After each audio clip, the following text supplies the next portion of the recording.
partial success is the demise of the majority of men right now out there. The majority of men die with regrets instead of fulfillment. There's a man, he has it on paper, everything, but deep down inside, he has lost himself on the way. And a man disconnected from his compass might orient himself in the world, but he might climb the wrong mountain. You know you've just been flying at 50% of your capacity. That's gonna haunt you when you die. All good things, everything good is behind a paywall. And that paywall is most of the time heart and discipline. As I always go to my deathbed and then I get scared as fuck to not live my life fully. And I take that fear and I put it behind me, not in front of me. And then in front of me is my great vision.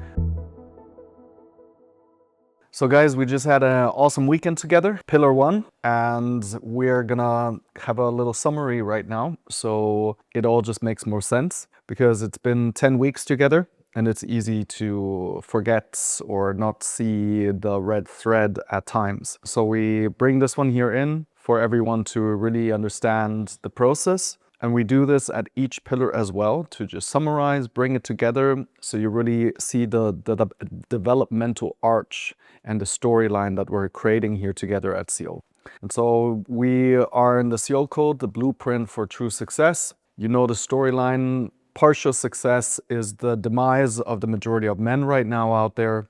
The majority of men die with regrets instead of fulfillment due to the factor that men naturally want to feel good about their accomplishments. And so they shy away from the field that they're not so good in. It might be relationships, for some it's business, for some it's all kinds of different things. It's unique, the setup for every man. And they go towards where they're good at. So they go into, if they're good at business, they're gonna overwork. If they're good in fitness, they're gonna compensate. So it's all about, one side is avoidance and the other side is about compensation. So we're trying to say, well, but haven't you seen this part of my kingdom? It's beautiful, but next to it is the slums. And we saw that is, for us, that's not okay. We want every man who is putting in the work, because that's what most of the time is the case. The man is actually really giving his everything. And due to a lack of tools that we tie together to leadership. Leadership is not something that someone decides, I'm now going to be a CEO. Leadership is as soon as you're serving other people and you're serving yourself as well, you become a leader. And right now in our society, no one is teaching us the foundation of mature masculine leadership. And we think that is one of the most important things for every man to have. So we have the good foundation to grow and rise above the usual thing, which is that everyone just wants a functional home, a functional family, and a functional this and that. And for us, that's just basics. So the biggest dream of the men today is just like, I just want infrastructure to be okay. And that's just sad, because in every man slumbers a great dream. It doesn't always have to show itself in like becoming a multi-billion-dollar company or anything like that. It can, but it's something that I think the world really needs. Every man's genius brought in. And the least amount is that our family is needed. And our kids and our wives and our community and our friends really feel it when we're there or when we're not there. And so the impact of every man on society is either mortido or it's libido. It's either giving life or it's taking life. And to really see that combination, I think everyone's pretty aware in Pillar 1 already what that means. But we're going to go even way deeper than that. And so we're bringing this blueprint that we see works across all the fields of men, and it is literally just a mapping system to coordinate mixed with the ability to train. And so these are where the hours come in. We need the hours, we need the repetition. And so that's why like the commitment level is high here.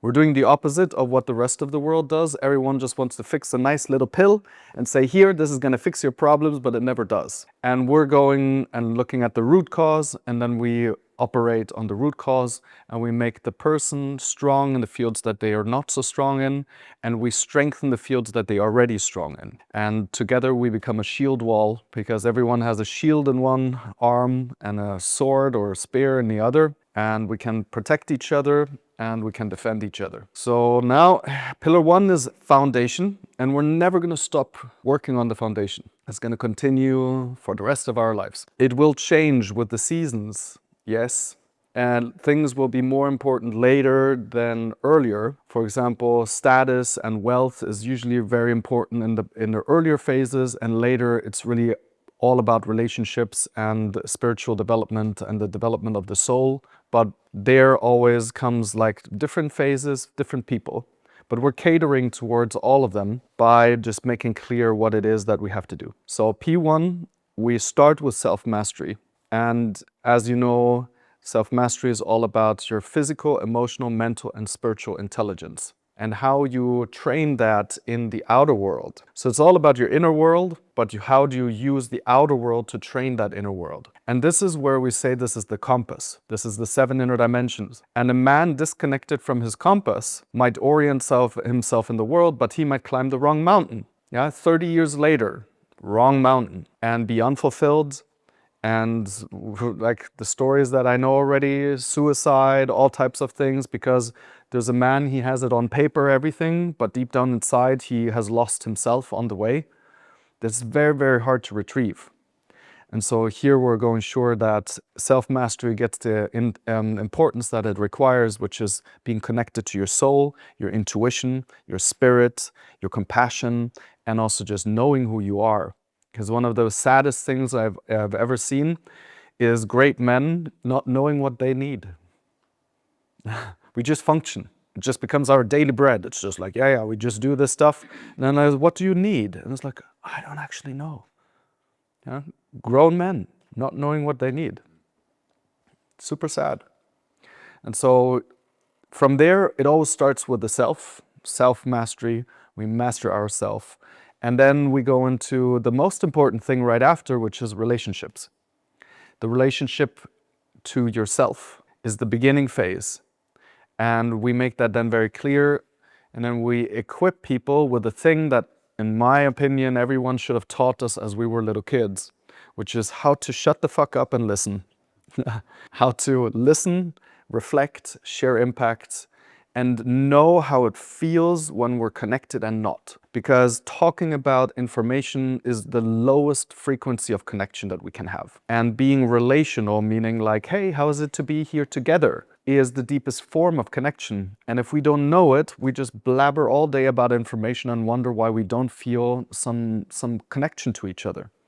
And ultimately, a lot of the men who come to us, who've achieved it all, they come and they say, what we got here at Seol is depth. Yeah, because a lot of these fields, when it's a lot about the external wealth, it becomes very shallow.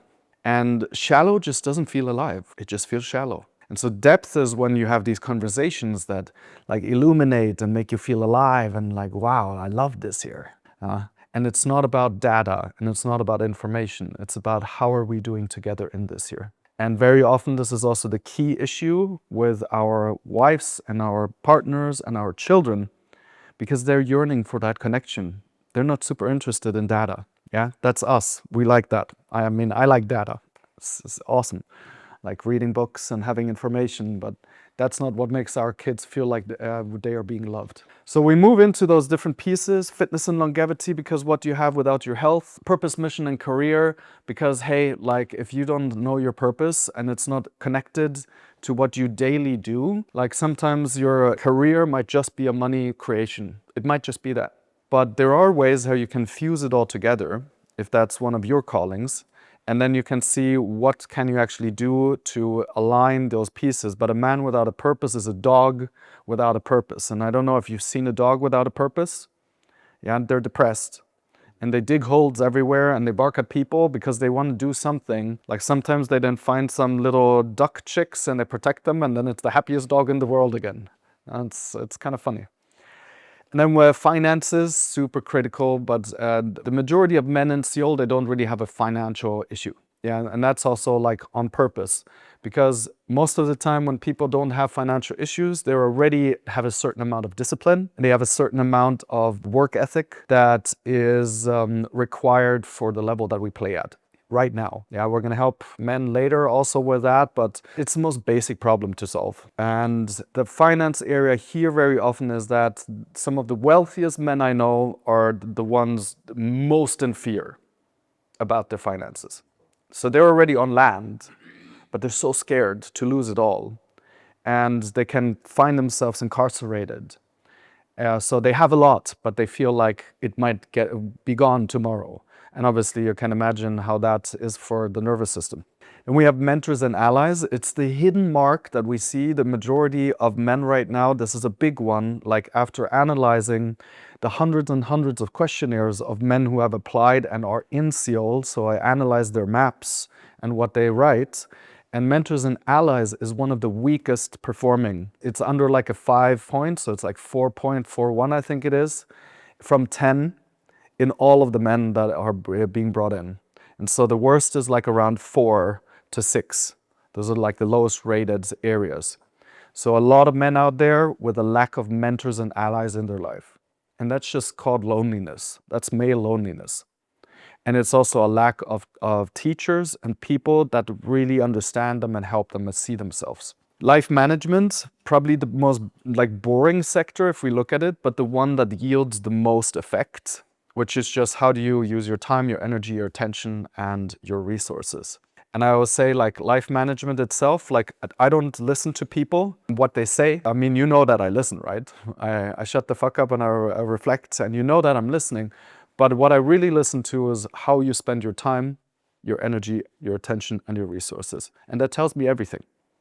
I don't need anyone telling me what they think they're doing. I just have to look at how are you using the resources that you have in the game of life.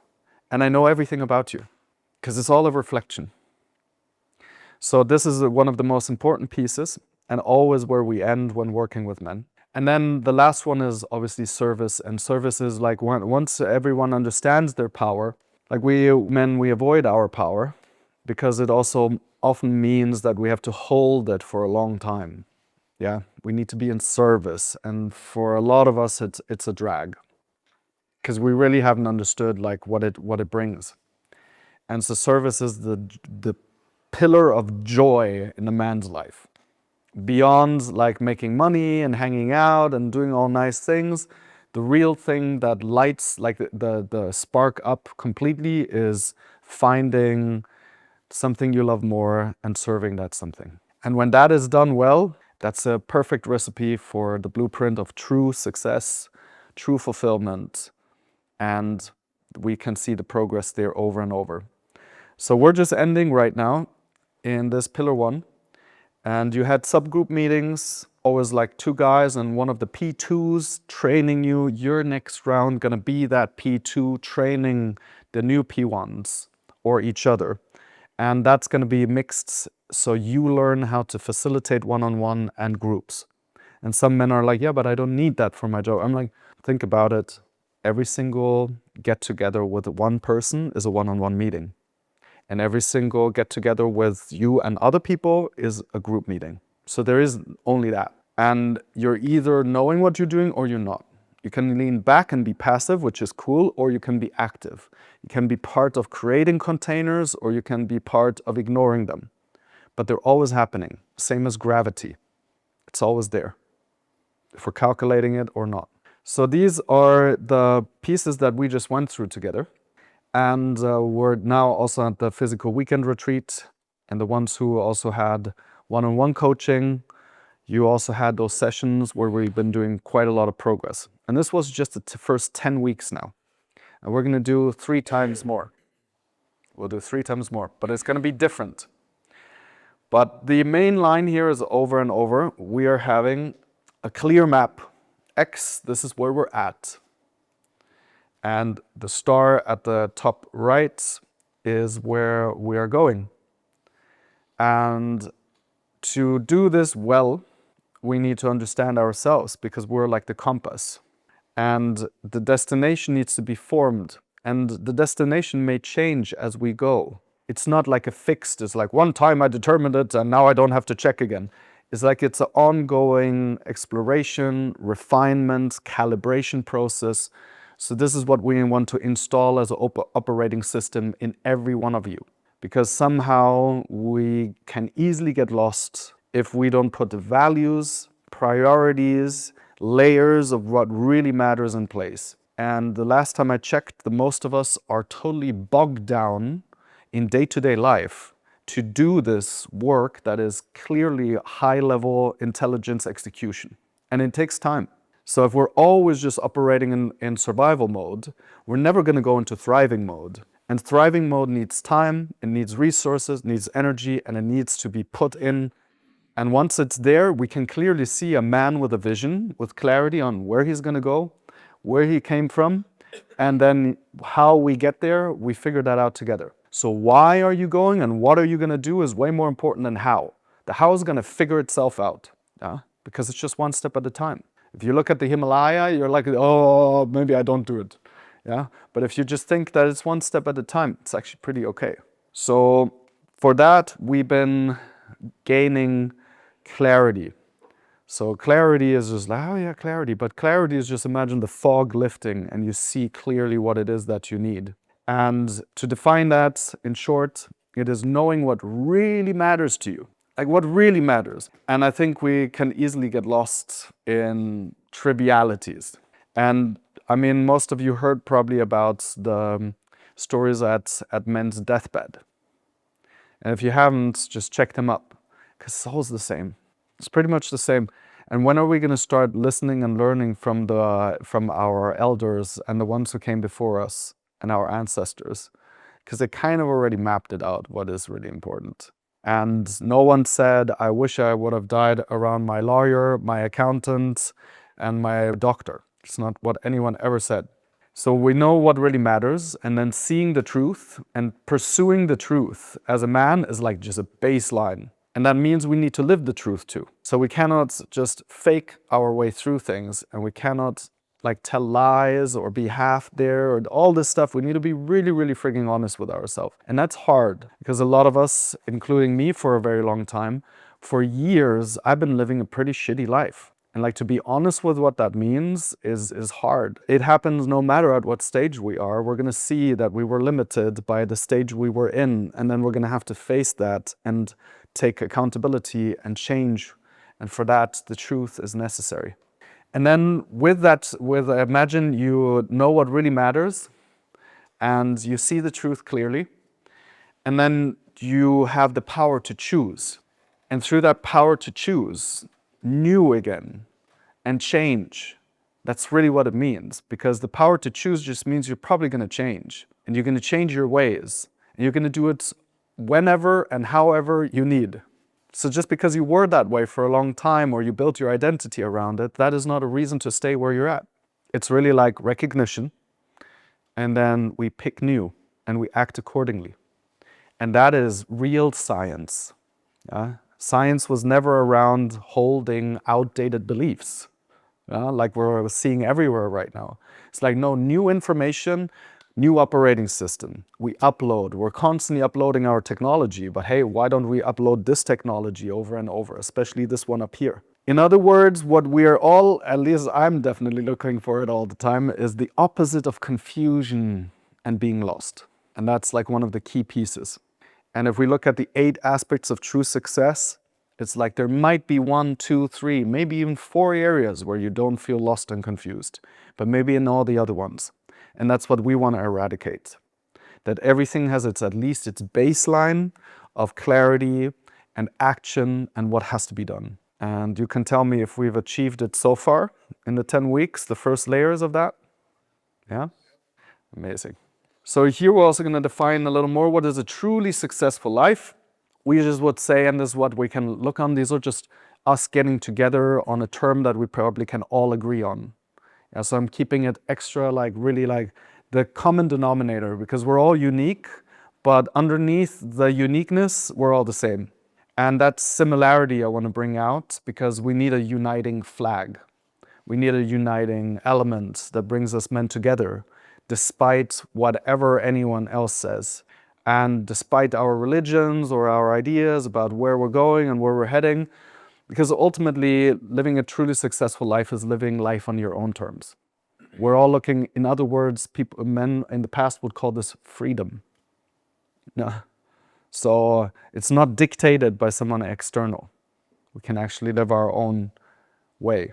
And then to master all of the areas of life is pretty successful, because it's life mastery every man yearns for underneath.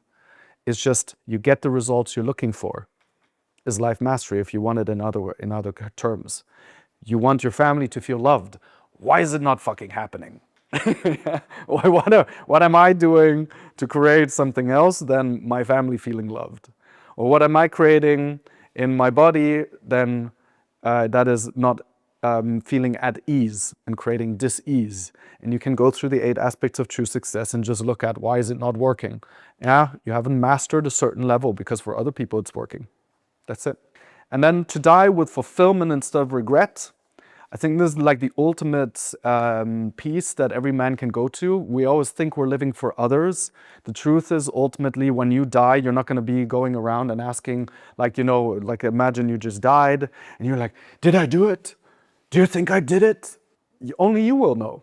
Because maybe from outside, everyone's like, wow, you really did it. But deep down inside, you know you've just been flying at 50% of your capacity. That's going to haunt you when you die. Knowing that. It's like, damn, I played small. I just went for safety. I just went for what I knew I could achieve. I just went for the basics because I was too scared to actually dream big and fail. And then you're going to be like, yeah, that's the failure. So the ultimate place I always like going to, which gives me both fear and desire, which are the 2 driving factors, is I always go to my deathbed and then I get scared as fuck to not live my life fully. And I take that fear and I put it behind me, not in front of me. And then in front of me is my great vision. My great vision is to help as many people on this planet go into a better place. So my son, who's just sitting there with my brother, is going to actually have better problems to solve than I had when I grew up. So to the last piece that we can all agree on, like what is a hallmark of a truly successful life as a man specifically, is to do what is right no matter the cost. And this is going to be very difficult at times because sometimes the cost might be things that we love dearly. But in times of chaos and in times of war and in times of difficulty, this here becomes the ultimate question. And so to do what is right, no matter the cost, because it's easy to do what is wrong. That's how the world is designed at the moment. It's easier to go and eat sugar shit, to eat fake food, than it is to eat real food.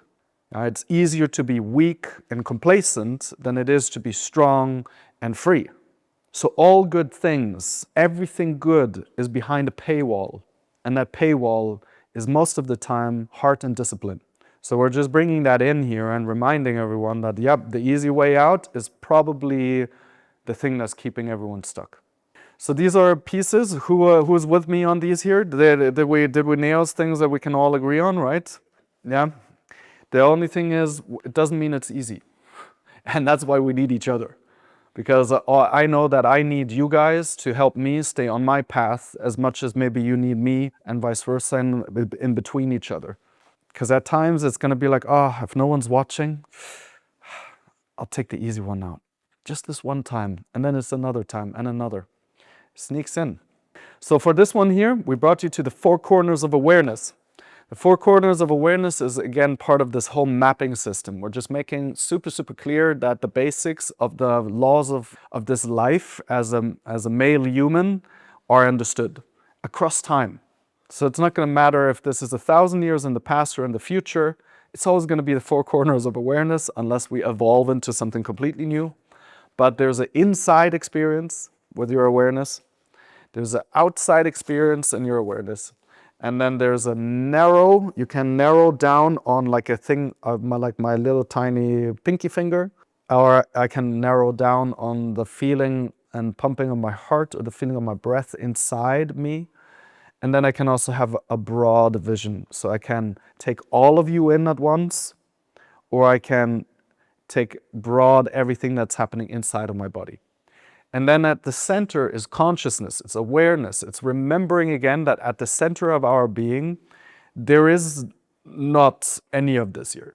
Yeah, there's no form, there's no shape, there's no drama, there's no changing, there's no shifting. Like the core of the experience of a human being is this pure awareness that never changes. It's always there, always available, and I call it the eye of the storm. And every man needs to remember, and woman and child needs to know how to become and be aware of the eye of the storm.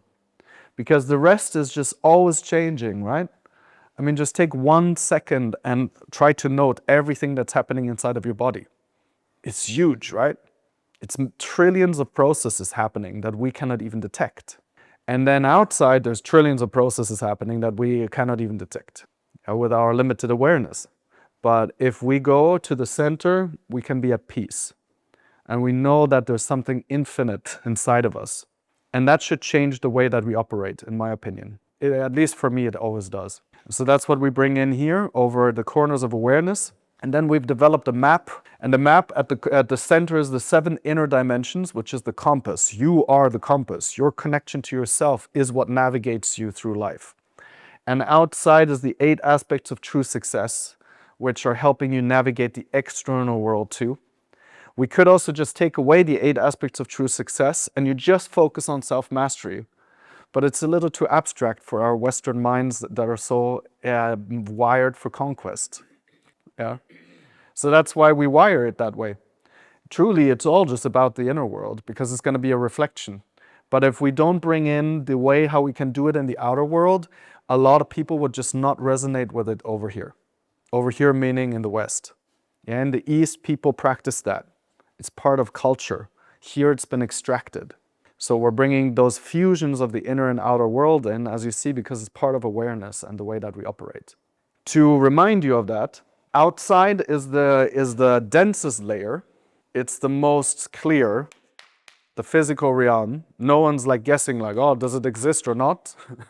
Everyone's clear on it, right? You can touch it, you can feel it, smell it, all of that. And then we go into the layers that are more and more, they're less dense. They're more inwards. So I'll take you through them. And the first is the physical. The physical, liberation from disease and health issues. And here you were checking that you are as healthy as you can be and you have as little ailments as possible. And you're giving yourself that rating from 1 to 10.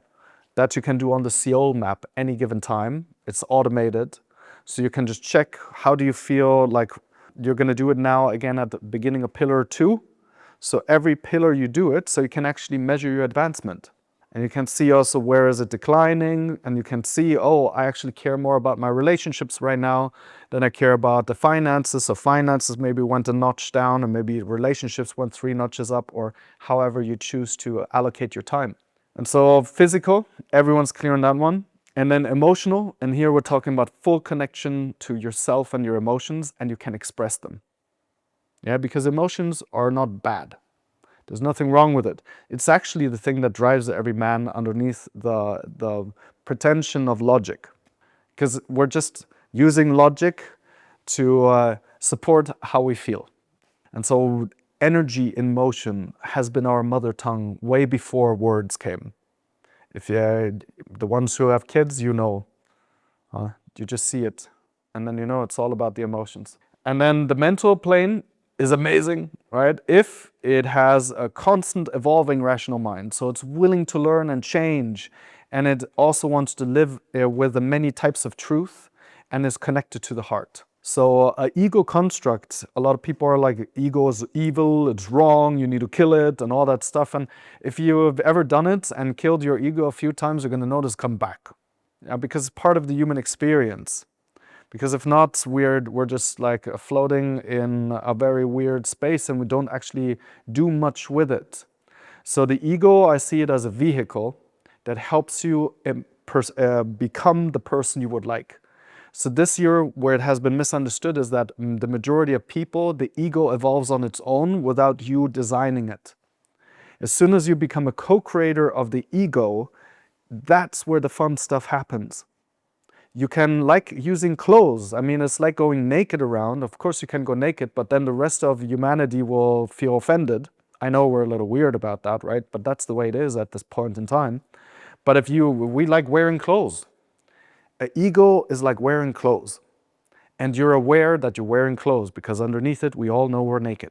So that would be an ego. A good ego is defined in here through the different ways. And then we now enter the spiritual realm. So everyone understands physical, emotional, mental, from dense to less dense. And now we're entering through the heart. That's why in ancient philosophies, it's always been the heart. It's at the center of our energy system, also in the body. And here is the gateway. And the gateway is compassion. Because if you're truly loving yourself and you're compassionate with yourself, you're not going to let anything else but your highest intelligence take you through the pieces, right? So your intuition, not the mind. The mind is designed by other people in the beginning until you start creating it yourself. It came from some other humans. We don't even know who. All the thoughts, all the ideas roaming around, probably not ours. That's nothing bad. It just means, who am I going to trust more? My inner experience of the feeling of knowing, or am I going to trust an externalized storytelling system that I don't even know where the stories came from? And that is why we need to reconnect to the compass, and that is inside of us, intuition, and it's there to guide you. And I like what Irarisi Vicissenata, who gave me the allowance to use the 7 inner dimensions for this map. Are you smiling as much as possible? Because, oh man, like sometimes we can be so serious. So your sixth sense, your inner knowing, and the purity of the voice. And from here, already that's where we probably, like the majority of us could just stop. And life will be pretty awesome if it's guided by that voice and compassion. Or we're going deeper and we're really wanting to understand who are we and what's the essence of who we are. And to really do what calls from deep within and being aligned with your truest essence. I think it's such a glorious experience to understand why you came here and what it is you're here to do. And it can take many different shapes and forms, but it usually comes in connection with other people. The exploration with your brothers, with the people around you. So it's a shaping of each other. And through that constant exchange with the outer and inner world is where we get to understand who we are. And the only way through that is through authenticity. And authenticity in our time is not very liked because it's all about performing and looking good and all that stuff. But authenticity is just like you're letting through what is there and you let it be messy and you're going to find the way because it does become refined over time. And as we all know, kids, when they're small, they sacrifice authenticity for safety. That's what we've all been doing. And it's time that we reclaim authenticity and create safety for that. Because ultimately, what else are we here to do than be who we were meant to be?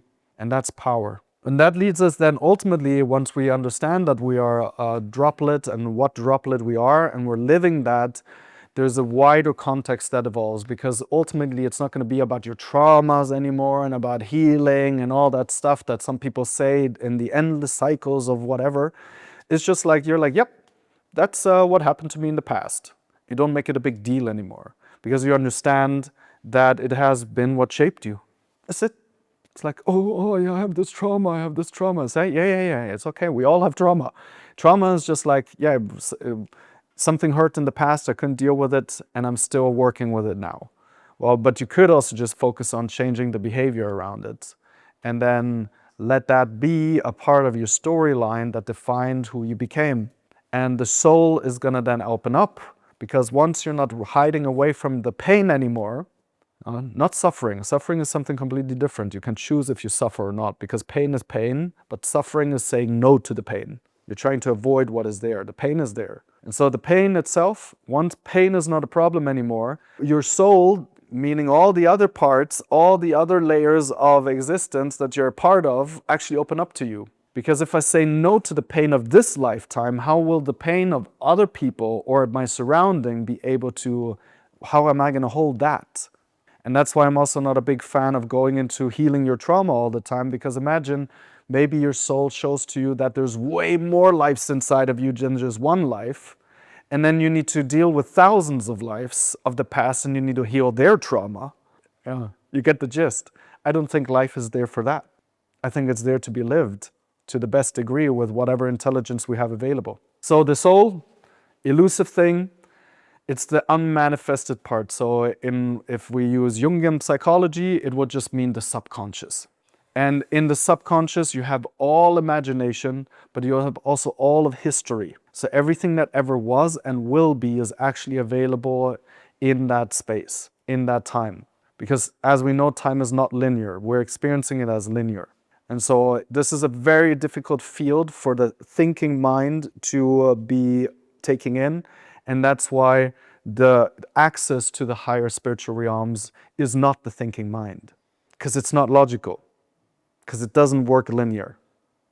It's the logic of the universe, which made us all be here. And we can tap into that over silence and stillness. And that has been taught and practiced since the aeons of time. And we need to stop doing for that. That's where we're also going to be 4 days and 4 nights in the forest together. So then we have the divine, the sum of all previous dimensions, all put together. So the divine just means something that is all-knowing, full of wisdom. And so the best we can be is become aware of all of the 6 dimensions and hold them at the same time, depending on our development. And that's how we just define what it is at its best.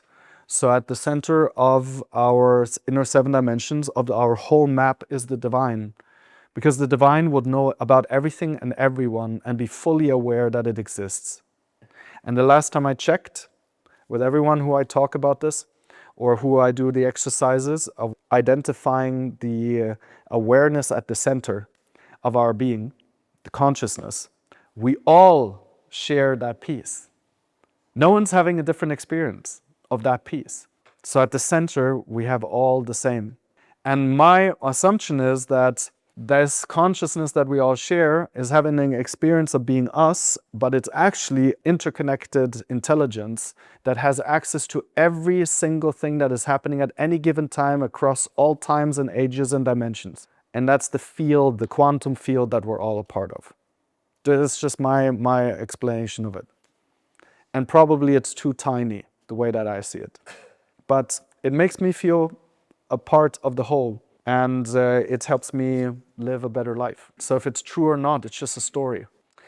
Now, these are then the 4 corners of intelligence that we've been putting in. This is literally the whole map. It's how do we use our physical, emotional, mental, and spiritual intelligence to navigate life and get the most out of it. Because if we're one-sided, or we only access 2 or 3 of the layers of intelligence, we're really missing out. So we had a lot of men come in here. They had bad experiences with some religion before. And then they came in and they were like, yeah, spirituality, for me, no. And then we just said, that's super okay. We just know that the men who live the best lives, they believe in something greater than themselves. That's all. So if it's useful for you, they then said later, they're like, I opened my spiritual kimono. Yeah, it sounds kind of fun. And then, and then they explored those pieces again, and they noticed that it's useful. Again, we're not asking, is it true? We don't know. No one knows.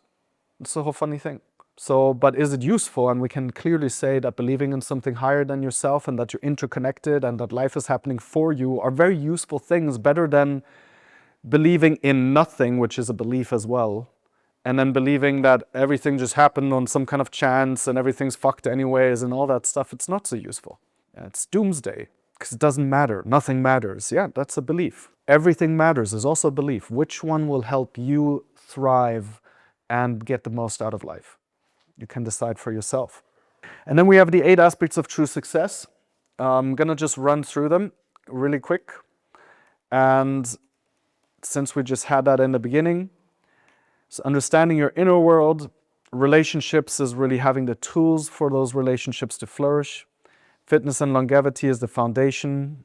There we're just doing the same things, the foundation over and over and over again. So mastery of life is really doing the foundation over and over. It's not some magic pill. It's not some new life hack. It's really just doing the frigging basics over and over.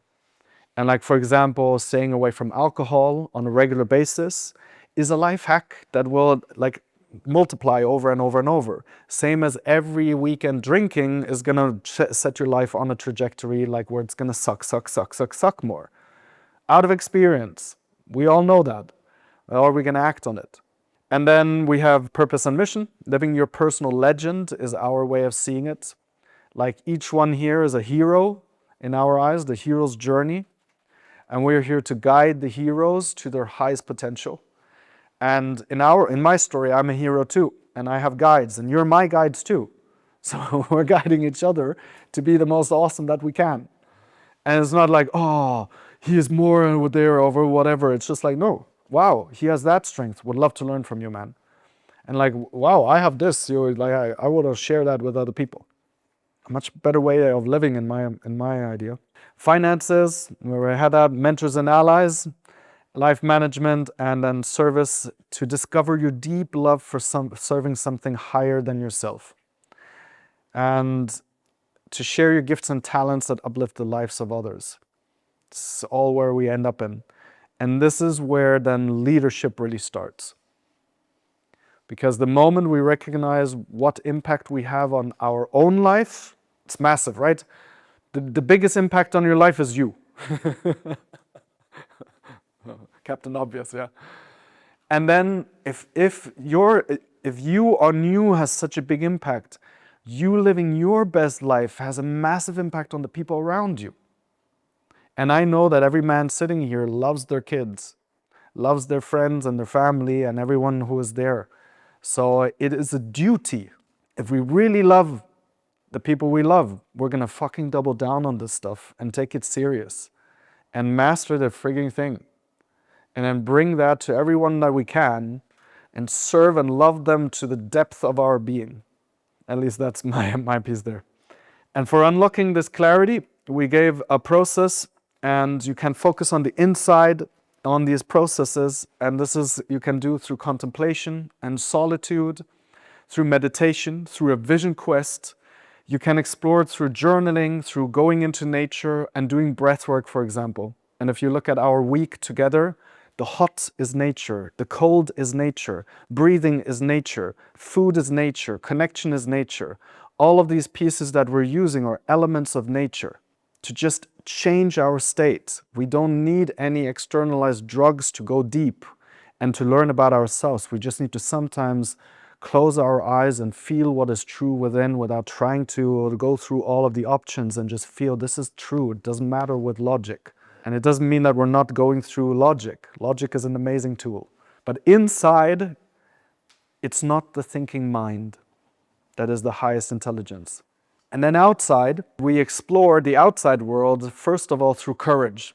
Inside, I would say too, you need a lot of courage to go within. But through courage, then you can take action. Because often we're going to be scared because it's new. And then we can follow and create a vision through taking consistent action. We find our direction, and by that we find the goals and things that are really important to us, and then we can use experience to keep on guiding us through the processes. You can do this in a broad way, meaning in the beginning, just go around and just try things. It doesn't really matter. Everything, like when you start training physically, everything sticks. It doesn't matter if you've not been moving at all. You just start moving, everything works. That's the cool thing. In the beginning, just everything works. That's why broad is cool. That's why kids go around and do frigging everything, right? They're not starting with like, I want to become the singular focused being, and I just want to build professionalism in this area. They're usually super into everything that they are curious about. And then later you can go more narrow. You want to be like, this area in my life really hurts, or I really want to create this year, this I really need to focus on. Yeah, so sometimes we need to go broad. There's a season for broadness and relaxation and whatever, and then there's a season to be singularly focused on one thing and eliminate whatever problem is there or grow it to the next level. And this we then do through exploration in the broad sense. So you can have an open intention for the inside work. Intentionality is literally the calibration focus. And then you can also concentrate on one specific piece. That is like, I want to know about how my soul works inside of me. And putting singular focus for several months on that topic, and I know it will broaden it. But we need to like set the course. And then you have the outside world. You can apply one thing, and you can go deep on that one thing. Like, I want to learn Shaolin Kung Fu. I want to focus on enhancing the love life with my partner. I want to build a company, whatever it is. And then you have the other way, which is over time, you can apply many things and you can synthesize them and you can create a mapping system for all of those pieces. So these are the layers here. I'll just wrap up slowly and then my brother Fabian's going to come in.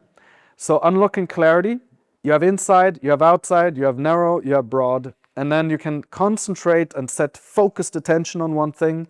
You can explore and set open intention.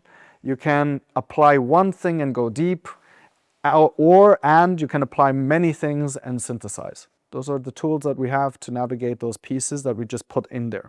So if you think of that in that way, you're like, pick the 3 worst areas. I always say pick the 3 worst areas and just bump them up 1-2 points.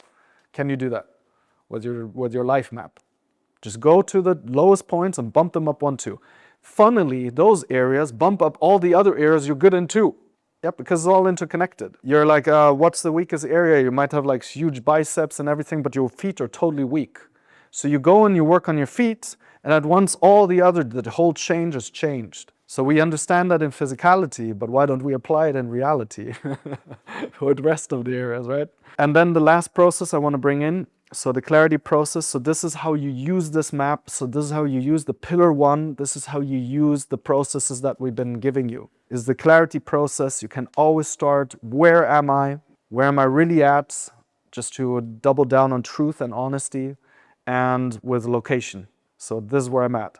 Then the direction, you ask, where am I heading? Where am I going to? And for that, that's the destination and that's the vision. And then the question is, what do I have to do? Yeah, not how am I going to do it? It's what do I have to do? The how is going to reveal itself when you have the why and the what. So goals and courage is what's going to need action. And then once you have a cycle, you go back and you evaluate the cycle. So you look at what worked, what didn't work, what could be done better, what are the things to avoid next time. And that is how first-hand experience trumps every second, third, fourth, fifth-hand experience. Because that's what our current knowledge model is designed on, which is listen to other people, they know better than you, which is bullshit. It's cool sometimes. But the only way how to know if that's true is to just try it on yourself. It's very easy. You don't have to believe anything in the world. You don't have to even believe a single thing that I'm saying right now in the front. Take it, try it, test it, reevaluate. That's it. And then you're going to know if it works for you. And then you can come back and tell other people and they can be like, oh yeah, that's a little refinement or whatever it's going to be. So that is the way that you can use the tools for P1. And we're going to continue working on P1 throughout the next 9 months together, because it doesn't stop there. But we're going to now focus on trust. We're going to go into P2. We're going to go into receptive leadership. We're going to go into authentic relating training, because the foundation of all of these pieces is relationship to yourself. And the only way how you're going to know who you are is by being authentically relating to other people. And that means you're going to have to do things different than you have been doing it so far. And putting yourself out there even though you don't want to. And because even though you're scared, and you just see what happens. Because in here, we actually love it when you're authentic. In here, we love it when you're raw. In here, we love it. Out there, people will want you to perform. Your wife might not want to see your anger and your frustration and that you're burning inside. Here, we're like, oh, liberating to be with you, finally without the mask. But women were never designed to hold the intensity of a man. Just think about that. They rely on us. That's why king is with kings. And here then we have the power to be authentically and raw with each other, because this is our dojo. Yeah. Imagine you want to learn Kung Fu and then you just go to any random person and just start boxing them. It's going to be weird. But here we said it's cool. We like it.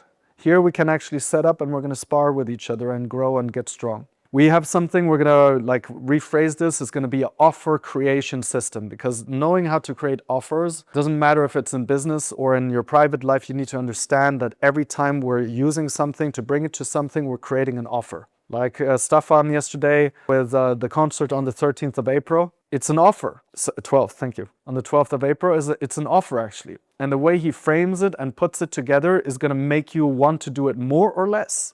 And we really just want every man to be as influential and powerful as possible. And then this one, we're also going to call it more impact communication, presentation, and pitch training, because it's impact communication. How do you impact your loved ones, your family, in the way that is useful? Because if you listen to them, you know their problems. And if you show them that you listened and that you understand them, they trust you. And if they trust you, they're willing to take your guidance and your leadership.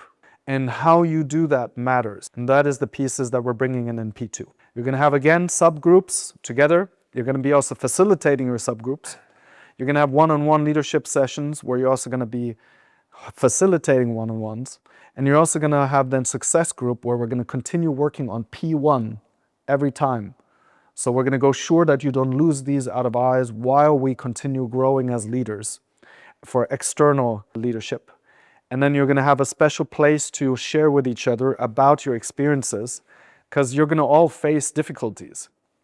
Some guys are not going to want to show up. Yeah, you can just look at yourself in the context of what just happened in P1, and then you're going to probably have to face that, which is super great, right? Because it's a mirror for how we behave and how others behave, and leadership brings out all of the pieces that we're trying to hide away from.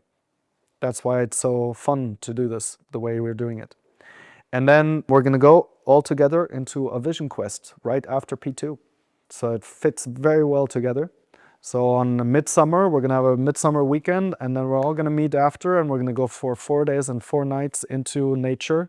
And nature is going to teach you whatever nature is going to teach you right away. So I'm not going to actually now go into P3 and P4, just because time. That's the summary. I hope it helped get more clarity on how to use the tools and how to navigate them. And this will be uploaded for you as well. So it's going to be a setup for you to understand how can you use the Seol map and the 8 aspects of true success and the pieces, how they fit together in that. And it's all about practical application in the end. We're a place for action, we're a place for results. And the results just show you if you're on your way. If you're getting the results you're looking for, you probably you're mastering it. If you're not getting the results, what can you do? Apply yourself more. Yeah, and like if you need some guidance, Mentors and LS. we have a whole room of trained men who know how to do this soon. Yeah, and everyone in the community. And then you have some people who are specialized on it, and then you go to those people and ask them. And you can go to random people too and ask them, or you go to specialized people. I always say it's the big loop or the small loop. Yeah. Any questions? Håkon, you had something? Really looking forward to the P2, because then I feel like, oh, this is where I can integrate more of the foundation to my relationships.